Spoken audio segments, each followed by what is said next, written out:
маҷмӯи мақолаҳо ва китобномаи шарҳи ҳолӣ дастури осор ва зиндагии шоири тоҷик Шаҳрияи Аҳтамзод дар Китобхонаи Миллии Тоҷикистон рӯнамоӣ шуд. Дар ин маросим адибон ва пажӯҳишгарони саршиноси тоҷик ширкат доштанд.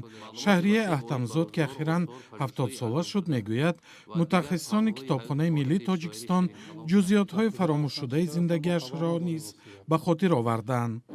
мо вақте ки ё кӯчак бошад ё калон бошад чизе ки нависем дигар дунболаш намегардем.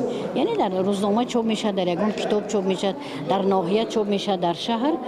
Аммо имрӯз хушбахтона ин дастуре ки Китобхонаи Миллӣ кардааст хеле аҷиб аст.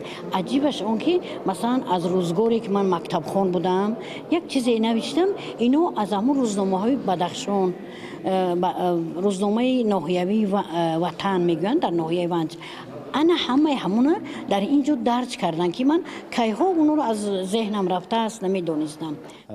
тамоми осори он касо дилсӯзона.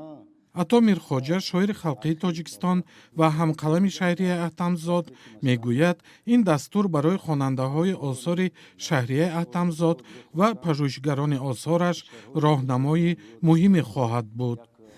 умам масалан ба синни 50 ва 60 мерасам ва баъдан ба хотирашон мезанад ки бояд як чизе дошта бошанд, як роҳнамое дошта бошанд барои хонанда ва ҳатто барои худашон, барои хонаводаи худашон, ки як нав ҷанбасти эҷодиёташон бошад. аз даҳаи 80 асри 20 аз зумраи шоираҳои фаъоли ҷомеаи мо буданд. Беҳрӯз Забиҳулло, мудири шӯъбаи адабиёти муосири тоҷик дар пажӯҳишгоҳи забон ва адабиёти тоҷик, мегӯяд, ки дар ин феҳраст осори дар замони шӯравӣ нашршудаи адиб ворид нашудааст.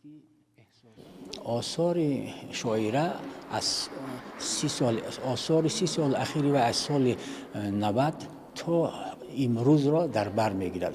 солҳои пеш аз он ва замоне ки шоира дар даврони шӯравӣ зиндагӣ кардааст, ино мутаассифона ҷамъоварӣ нашудаанд. дар ҳар куҷо нигаҳдорӣ мешаванд. яъне ки барои таҳияи осори библиографӣ комил баъд чанд марҷа ҳамкорӣ кунад ва пеш аз ҳама худи ҳамун шоир ё нависанда фаъол бошад.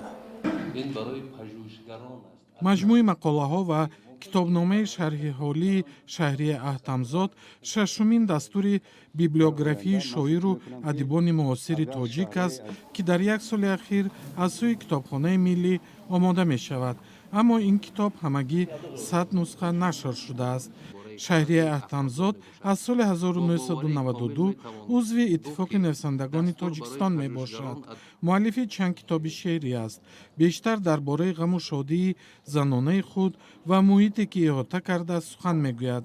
намунаҳои ашъораш дар маҷаллаҳои фарҳангии Эрону Афғонистон низ нашр шуданд.